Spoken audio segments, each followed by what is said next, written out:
मराठा आरक्षणाच्या जीआरला कोणी चॅलेंज केलं तरी धोका नाही, मंत्री शंभूराज देसाईंनी भुजबळांना टोला लगावलाय। संजय राऊत म्हणजे सकाळी 9चा भोंगा असंही संजय राऊतांवर म्हणत घणाघात केलाय शंभूराज देसाईंनी।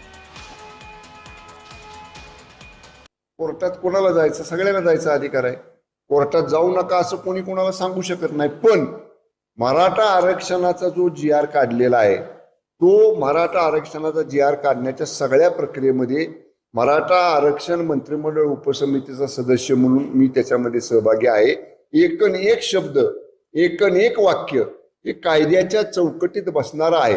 माननीय ॲडव्होकेट जनरल साहेबांचं, या सगळ्या दिग्गज रिटायर्ड हायकोर्ट जस्टिस साहेबांचं, सगळ्यांचं ओपन लॉ सेक्रेटरी, या सगळ्या दिग्गजांचं, कायदे क्षेत्रातल्या तज्ज्ञांचं मार्गदर्शन घेऊन त्या जीआरचा ड्राफ्ट तयार केलेला आहे। त्यामुळे मी विश्वासानं सांगतो त्या ड्राफ्टला किंवा त्या जीआरला कुणी जरी उद्या चॅलेंज केलं तरी कुठेही धोका होणार नाही।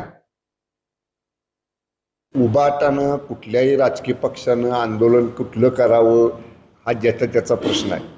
आता ज्या उबाटाचे नेते म्हणजे रोज सकाळी 9च्या भोंग्याला येतात त्यांनी सिंदूर ऑपरेशन बद्दल काय वक्तव्य केलं होतं आणि भारतीय सैन्य दलाच्या पराक्रमाचा कसा अवमान केला होता हे सगळ्या महाराष्ट्राने, सगळ्या देशांनी, देशातल्या सगळ्या सैन्य दलातल्या जवानांनी पाहिलेला आहे। त्यामुळं असं उसना आणून काहीतरी करण्याचा केविलवाला प्रयत्न उबाटाचे या अशी सकाळी 9च्या भोंग्याला येणारे लोक करतायत। देशातल्या सैन्य दलाबद्दल आणि देशातल्या सैन्य दलानं गाजवलेल्या पराक्रमाबद्दल देशवासियांना नेहमीच अभिमान असणार आहे। अशा सैन्य दलाच्या कर्तृत्वाचं, शौर्याचं राजकीय भांडवल कुणीही करू नये।